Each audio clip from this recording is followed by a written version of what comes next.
Okay, perfect. Could you please tell us a little bit about your work on housing when you worked at Islington, but also part of the research group in 63 to 66? Yes, well, I worked in the research group first, only for about, it was under 3 years, and I was doing my part 3 while I was doing that. So what I did was I did, as an assistant on the Jesperson scheme they were building, this one, up in Oldham, and I did site supervision on that.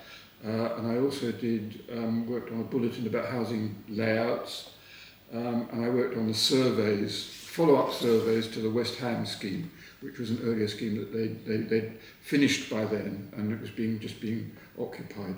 And I stayed there up until 1966, when the boroughs started up in London, and the boroughs were each were being amalgamated to make them bigger, and setting up their own architects departments. And I looked up the statistics, because I was in the Ministry of Housing, for who was doing a lot, and they were doing a lot in Islington and what was mainly Finsbury then. So I applied, and I think I got a job in 1960, the end of 1966.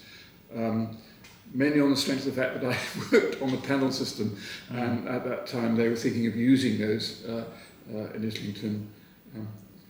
When I got here and I realised that, I said that I thought that there were, I didn't think they produced particularly good results and were too restricted. The discipline of using the panels restricted the planning of where you did things, and I didn't really want to do that. So I didn't go on to the schemes that use concrete panels.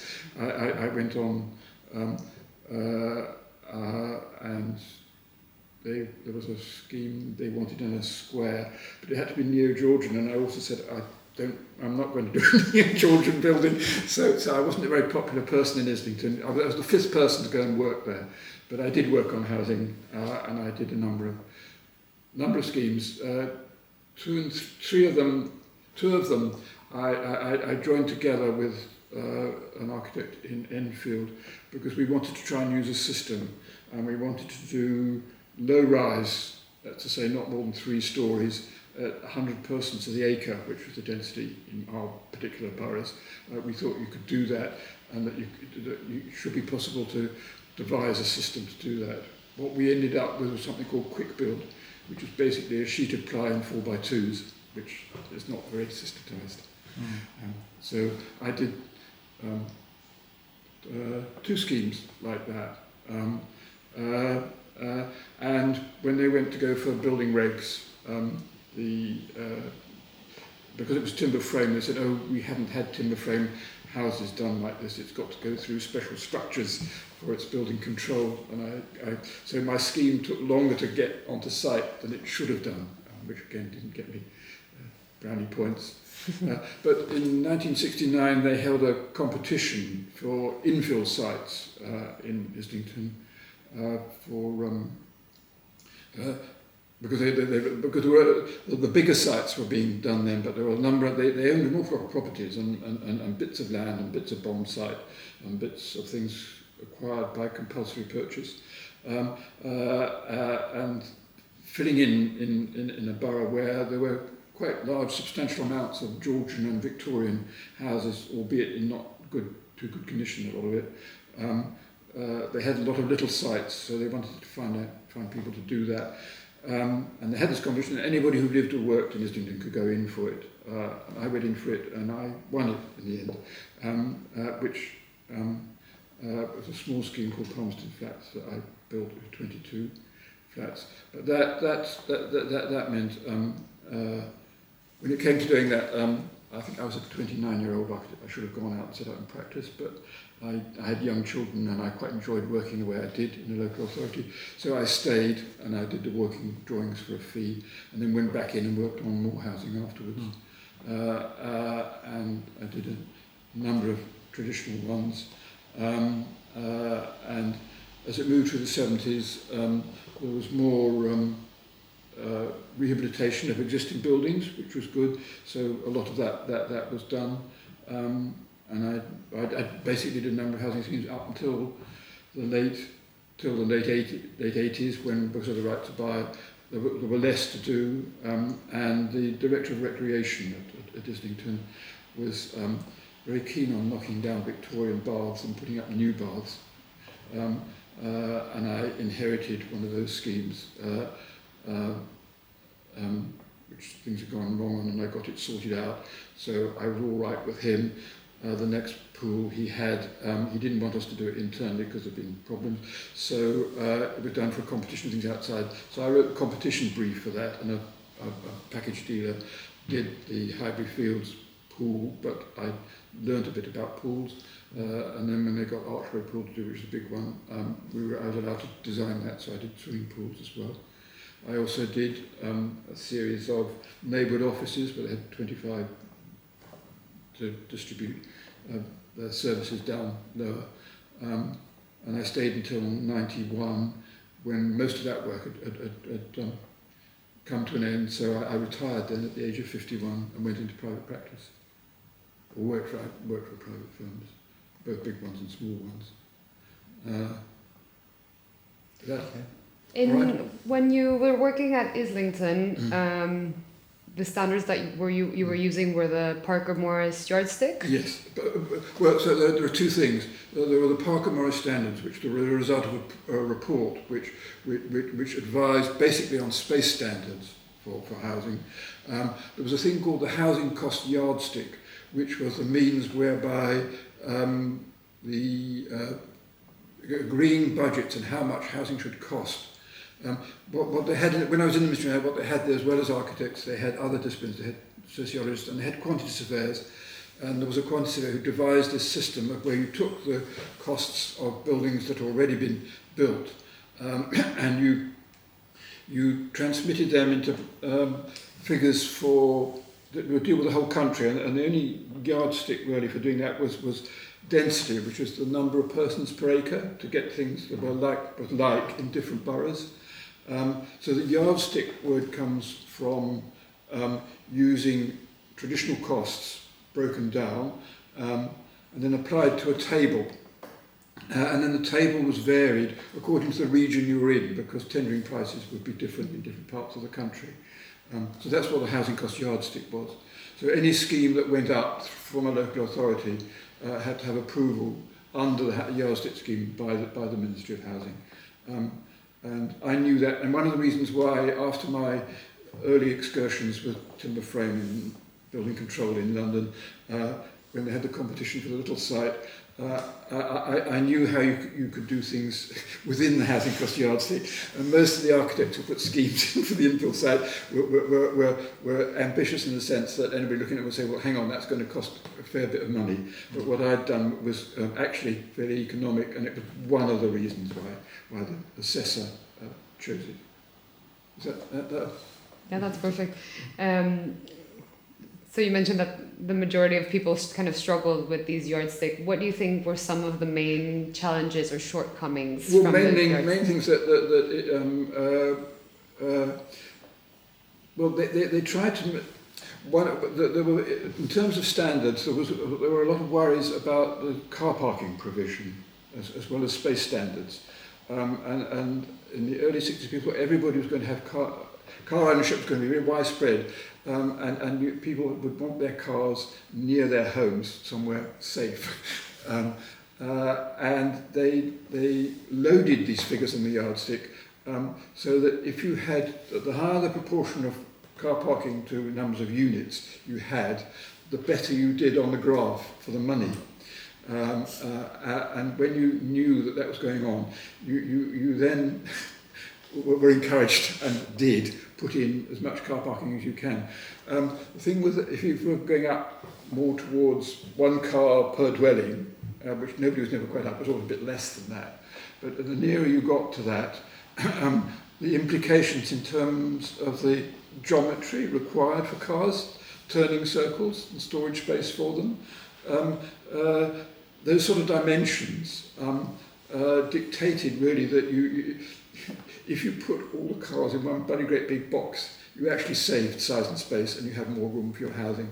So it tended to make people put all the cars together and then put the housing on top or beside it. And there are a number of schemes you'll find where you've got large car parks which were never really used because they were dark and overlooked, or you're now used for storage, or if they're in the right, when places like Islington on the city road, you can hire out parking to people who are coming in to commute. But the car parking tended to distort the way you designed. So the other thing was that as architects, if you were trying to do things like houses and flats at 100 persons to the acre, and you wanted them all to have an outside private space of their own, that was quite hard to do because the historic costs for buildings were for buildings that tended to be in blocks, that conventionally, the Victorians had tenements, and then interwar in urban areas you tended to get 4, 5, 6-story blocks together with spaces in between. So you tended not to have dwellings that had allowed for having terraces for dwellings off the ground, or which others tend to be the smaller dwellings at all. And a lot of us were trying to do that. So you had to try and you were working with a budget, but there was something that was a lot cheaper. So you had to devise methods for getting around that. Okay. I was wondering, you mentioned the yardstick, and of course this is predominantly sort of an economic measure, right? It was a control measure. It was to try and be fair. I mean, Yeah. if you like, there was a hierarchic government and there was a Ministry of Housing, and there were policies to produce certain numbers of housing over the whole country. The conditions in each part were different from each other. And that had to be allowed for. So the yardstick allowed them to say, well, historically in your area it's cost this much to do it, whereas in your area it's cost you that much. It's more, therefore your where labour was more expensive, your figure was higher and you got more money.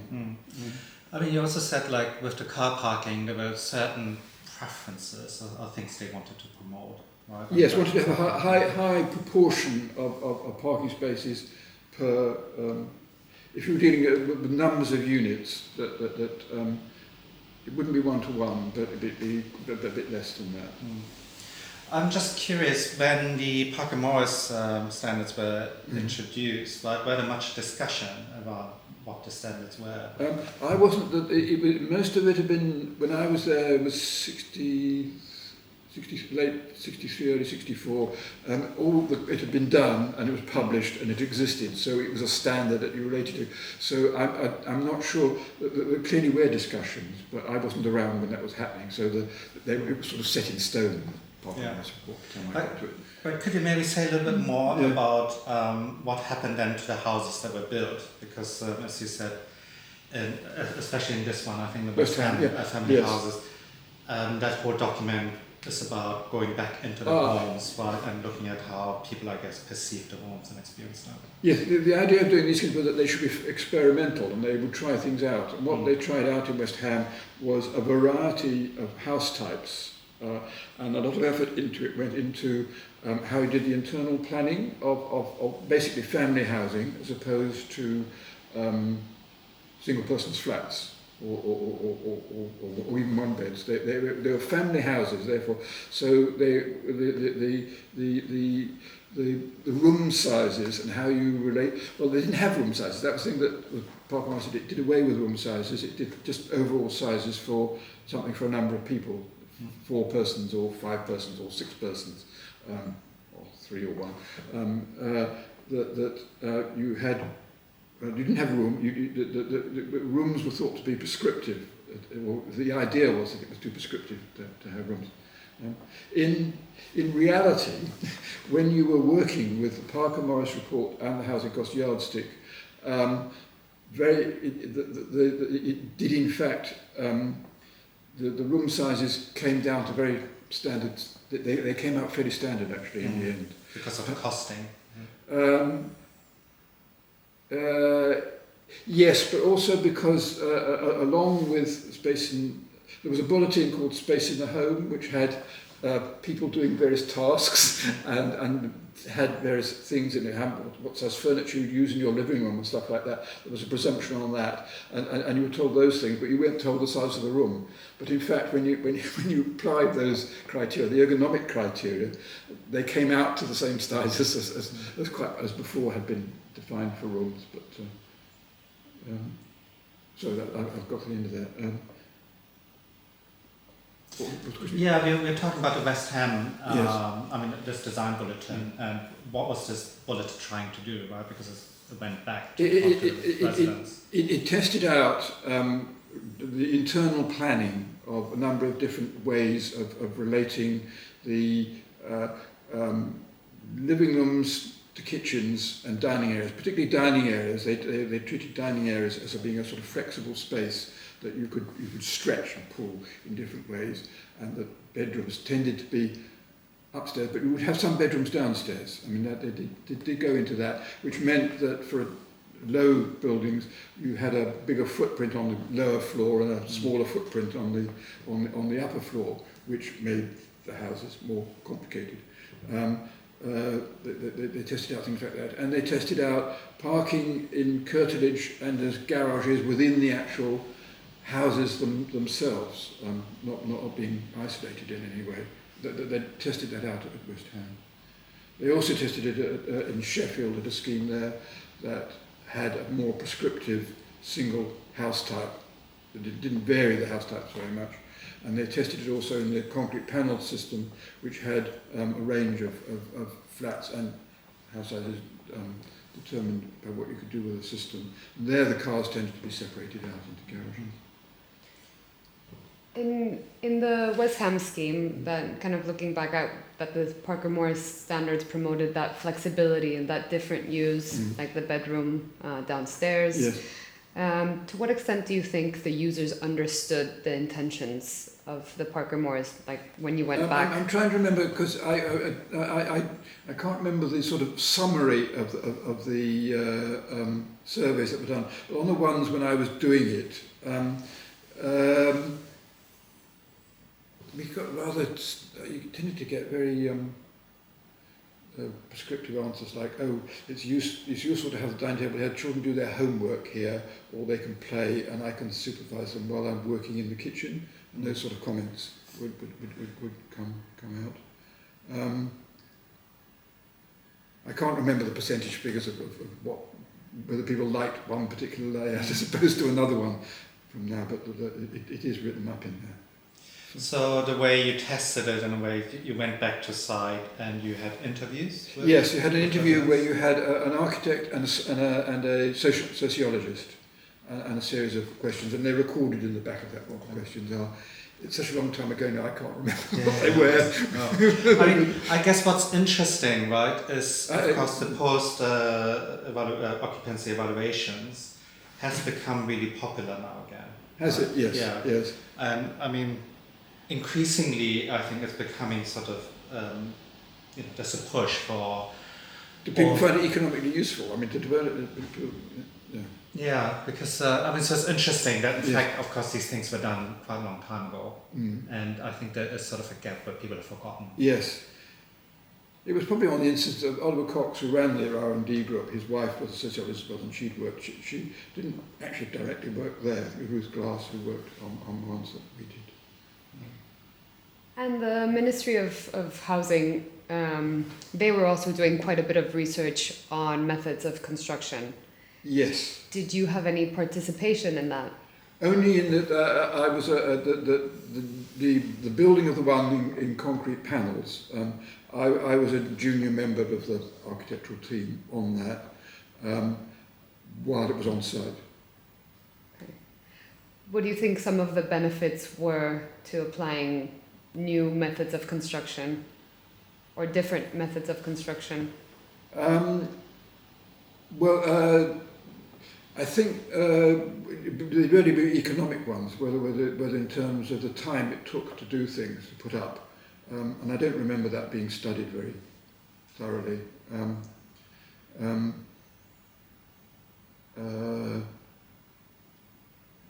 can't think of anything particularly. I just wasn't very keen on them when I was on it. I mean, I was on it. I was interested in things like Alder Van Eyck and thresholds and spaces between things and stuff like that, and it all seemed decidedly irrelevant. If it was cheaper and you could do it, well and good. I mean, in retrospect, it was extremely difficult for architects to work with concrete panel systems, but there were people like George Finch was the one for me, and when I now studied it in Lambeth, who managed to actually design with the concrete panels and actually improve the standards, of the space standards that you got, and the planning and the facilities that you got. For instance, he could do. He managed. I know he got into trouble with weights because what he was doing cost them more money than it would have done if they'd had their own way. But I know that Ted Hollenby was very good at persuading, of getting him through that. It was quite good to have a double act of architects, actually, those who were trying to do pushing in one way and others who were pushing in another way with authority. I don't know whether that happened in other boroughs, but certainly he succeeded in doing things like, for instance, he could do a balcony 12 stories or 14 stories up that's half in, that's very well shielded for the wind by the concrete panels, and he used that as a motif.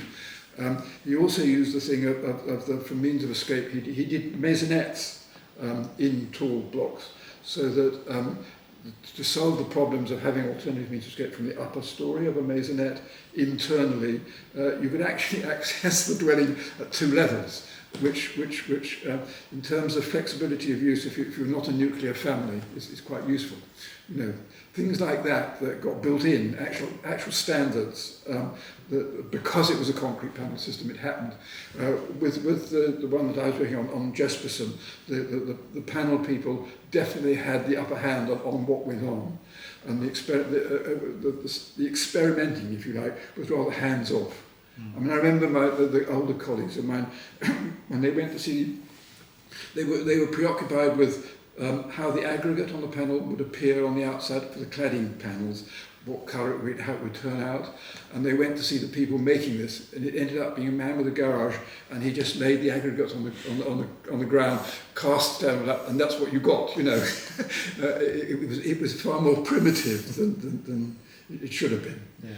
But certainly in other parts, as I know from George Finch's work, you could achieve quite really good results with it. But my experience in the military was I was not particularly keen on it. I mean, I guess it's an interesting tension you talk about, right? Because on the one hand, there was an attempt to standardize by both having space standards, but also through construction methods. I think what you're saying is there were different takes on what housing quality would actually mean. Right? I mean, there's one thing that I think is more standardized. What was going on was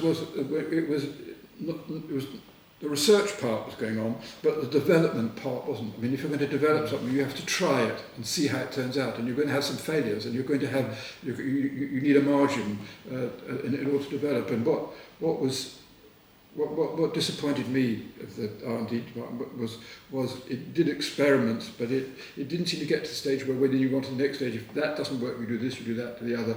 You try it and develop it. It didn't seem to have a. It was very sporadic. In Islington, was there also research going on? There was.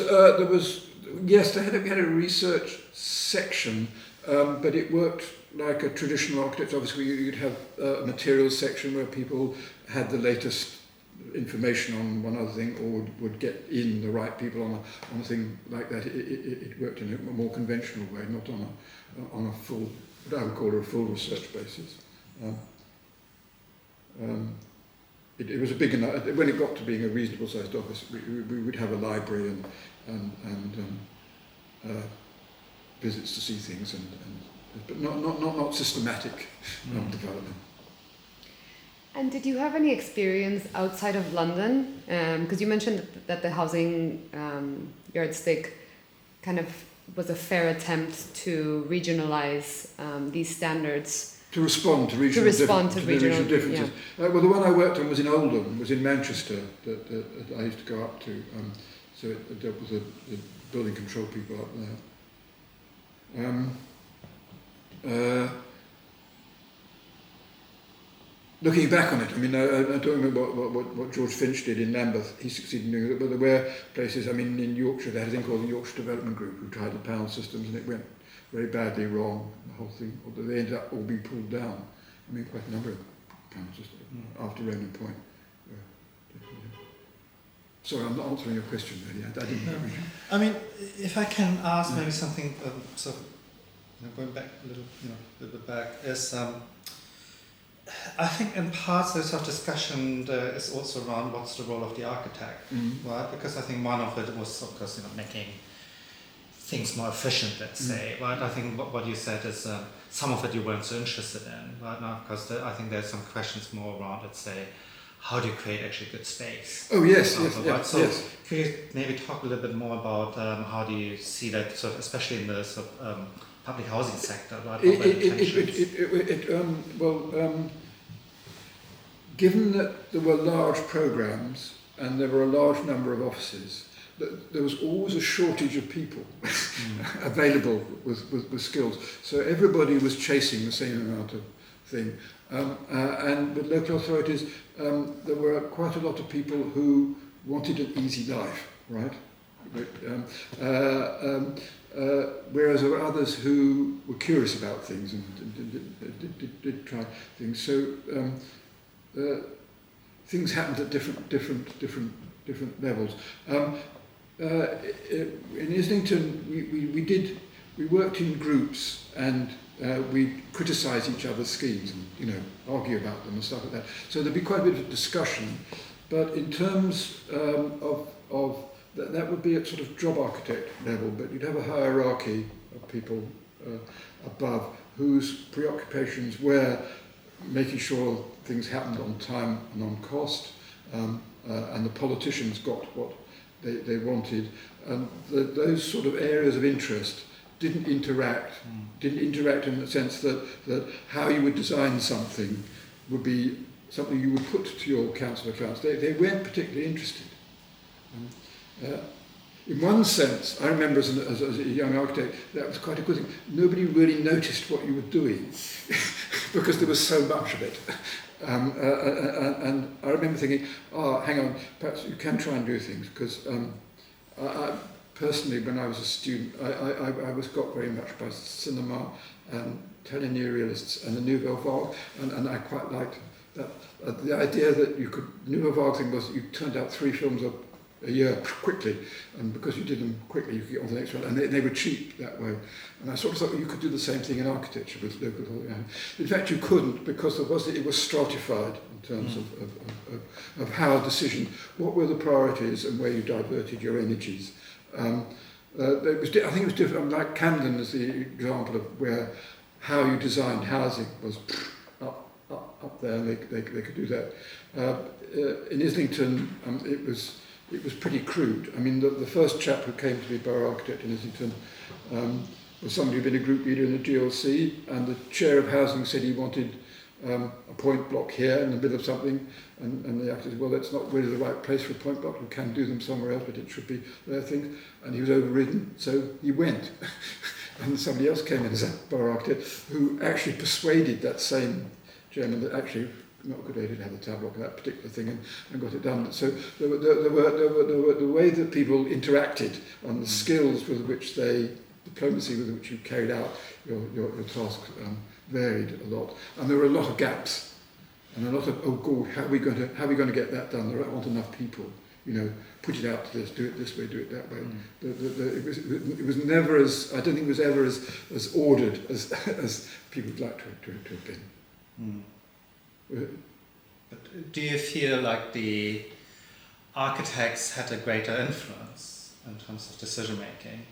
Architects with a capital A and within the back. Yes, I mean I can remember that when working in Islington, that people would come and ask you your opinion. Oh look, they're doing this, they're there. What do you think about the building that's there? What do you think about that? The senior, not so much the junior people, but the more senior people in an architect's local level would be consulted on things like that, and you don't get that now, because I mean I think there are some small departments, but not in the same way. we had a little bit more question about kind of the engagement you had kind of post-occupancy. So you had that interaction with people at West Ham. Did that occur in other of the schemes you did under Islington? Not until much later, when we were doing schemes which had, when estate action was invented, which was where you actually got to talk to the tenants. I mean, that was quite, it was pioneered quite a bit, not by me, but by people in Islington. Developed consultation, first of all, where there were existing estates and people there already.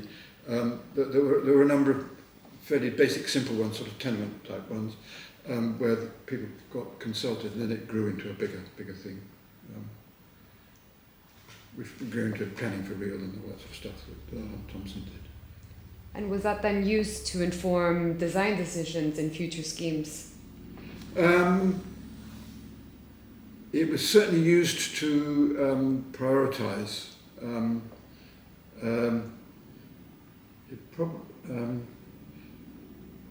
My only experience of it was afterwards with doing it in Lambeth with Hunt Thompson. We did consulting schemes where they put a lot of energy into planning for real. And you'd have umpteen meetings with people all the way through and have proper delegates and things. Was the relationship with, let's say, sociologists in the West Ham study, for example, were they actually ever fruitful? Was there good exchange, let's say, right? Because but on this one, when I was doing it, I was very young. I just did what I had to do. I think there were discussions, but I don't remember being party to them. Okay. I think there were, but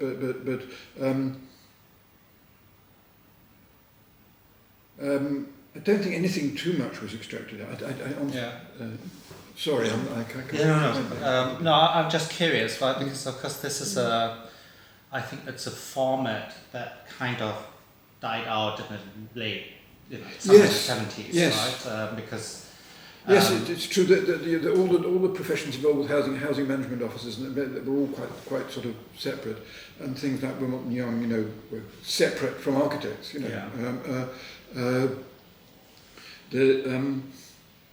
There were people in the planning for real time, the sort of Hunt Thompson who did a lot of it. There were people who specialised and really did communicate quite a bit about it. But by then it became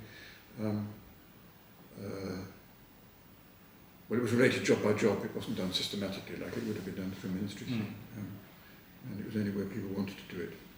Where they wanted to do it. Sorry, That's perfect. What do you think we can bring from past standards to today? Oh God. The basic thing is that architecture and environment should be socially in the same position as health and education, basically. It is not treated with the, hopefully eventually things will get better, but the all the questions of architecting is part of the thing to do with the environment, and it just isn't there. It isn't politically structured so that it can work properly. It's mad to have housing dominated as a commodity. I mean, housing is much more to do. Originally it was health. I mean, in the post-war period, there wasn't a Ministry of Housing, there was a Ministry of Health, and housing came under health, and it's something that there were laws about. So it's only when it's back at that level that you can really start getting going again. Really, it's so marginalised. The lawyers and the educationists have got themselves to be politicians and autumn. Do you think that shift also in some ways is related to a marginalisation of architects when it comes to, let's say, making more policy-driven decisions around housing? I was only in the RRB a short time, but with my experience, I stayed as an odd person then because I thought the RRB was a middle-class gents organisation looking after itself, not really very real. I'm sorry, I don't have a high opinion of my profession in this country. there are some. Yeah. But I think it's quite interesting that you mentioned that shift from kind of Ministry of Health to Ministry of Housing, because you've also worked in the past, your housing schemes have also gone hand by hand with also leisure and community spaces. Yes, no, that was the thing. They did different sorts of building. Yes, but they didn't go across too much. Yes, we did do things like that. Yes, it's quite true. You could look at land use. I mean, but that's to do with planning. You know, land use and land mass, and the fact that housing now is in 10-story blobs next to another 10-story blob is very sad. I've been campaigning for what's left of Robin Hood Gardens.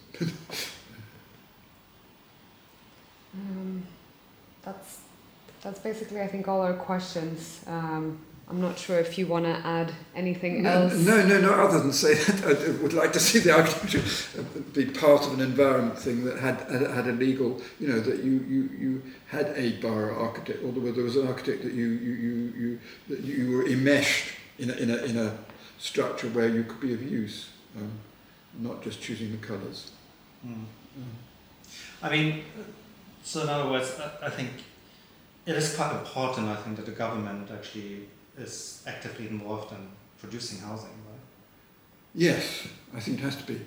But it's to do with land use as well, isn't it? I mean, ownership of land, and what rights you have or don't have, and how you relate things. You know, it's never been sorted out properly.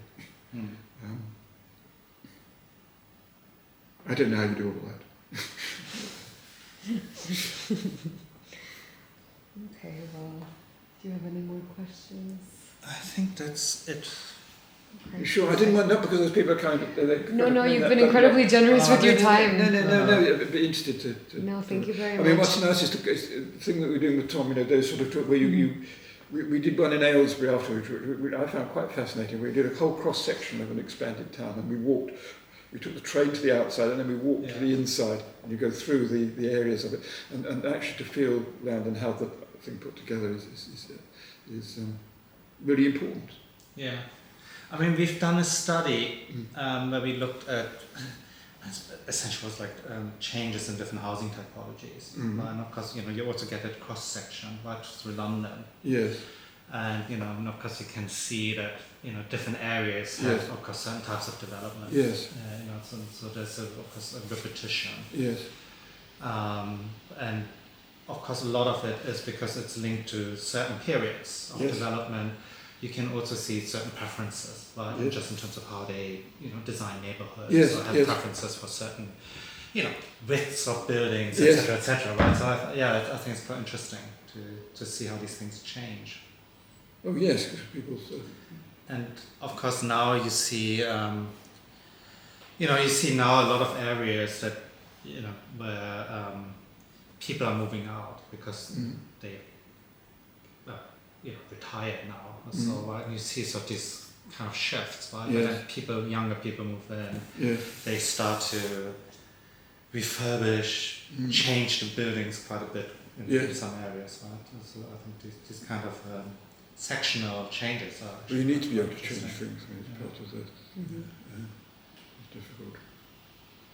And I mean, I think sort of, you know, with this, what was interesting with sort of comparing different countries was just simply to see is sometimes what we take as relatively fixed expectations in other places that might be very different. Yes, I'm interested in how you find Holland, because Holland is one where there's a, well, talking about whatever I like, I mean, people like not as much about other ones, but there's an interest in housing there, isn't there? Yeah, I think people were, in general, quite satisfied with their... They're fairly conformist. It's funny thing about the Dutch, they're happy with big windows, aren't they? Curtains, lots of glass. They somehow and you think, oh God, they're very puritanical. They all behave the same way or something. You know, I don't know. But it's not as simple as that, is it? Yeah. Although I was surprised to see that they have probably even a worse mold problem than we do here. Do they condensation? Yeah. Ah. Yeah. But quite a few places. Well, they built more concrete panel things, didn't they? Yeah, places were quite small. And I think Yes. what's interesting about Amsterdam is that they're building a lot of studio flats. And I think that's both conditioning how people live, but also a response to kind of that people are maybe living alone. Yes, because everything here about the nuclear family is the thing that, in England, the nuclear family is the thing that and it you know, I know, well, at my age, you suddenly realise that, you know, you only spend about a few years, when you're raising children, you know, it's only a small part of your life, you know. Yeah, well, I think that was interesting about the West Ham and the Parker Morris scheme. That's all nuclear family, and it's a rather sentimental attitude. But they at least tried to get, you know, the teenager or the working mother. Yes. Whereas maybe the previous standards didn't. They're all stereotypes, aren't they? But they're all stereotypes. Yeah. And how you yes, it's interesting how you have I mean, the thing that probably is how flexible do you make the actual fabric of the thing that people are going to occupy. So that's one thing that struck me, that given that also the emphasis on not knocking things down, was that you ought to actually survey what you've got physically, and then see how, if you actually, for instance, with a tall block, I mean, you can add on it like an investment thing, but they do it rather crudely in terms of it's just glass things they stick out. So if you actually add things to building, can you make them more flexible? If they are more flexible, do people want to be more flexible? It may be a notion, an opposite one to the thing of studio flats and nuclear families, that people don't want to be very different. They want to be the same. You don't know, do you? You see. You don't know until you ask that. It's a really difficult one, right? Because, because I think architects have an obsession with flexibility. Maybe, yes. Right. But, yes, you're right. It's a fetish, I think, rather than an obsession. It's a fetish like how you make things. You know. And it's actually quite difficult, right? I think if you talk to normal residents, they don't think about it in those terms, right? Because for them it's more like, look, I need to do this, you know, and you know, I also need to do this, right? This is their sense of flexibility. Yes, because now you have a thing. You have the kitchen in the living room, don't you? You know, I have the kitchen there because I'm working. I come home and I want to, you know, get an instant meal, and I can do it and be there. And so therefore, you can have that arrangement. But and I think we've seen that people how they understand flexibility is that they can't rearrange the furniture in any other way. No, because it's so small. Because they're either so small or the way the bed can be aligned is based on the electric fixings, and they have just one way of living. Yes. Some people don't mind, others do. Yeah. No. No, but that's why you need research, really, because you have to question it all the way through. And unless you question it all the way through, you're going to fall over your straps. I mean, this is why we sort of were interested in it, right? Because, of course, you know, even I guess before Parker Morris, there are very strong preconceptions around how places are used. Yes. And of course, we know they are really stereotypes. Right? You have a room, yes. You have a dining room, you know. Yeah, because so Parker Morris flexibility is. It's of its period, of its time. You see, it was of the way people were thinking, and architects, of course, the idea of not having rooms is like this, you know, space. But I mean, the interesting thing is, right? I think, for example, these furniture schedules. Yeah. They're still very, very prolific.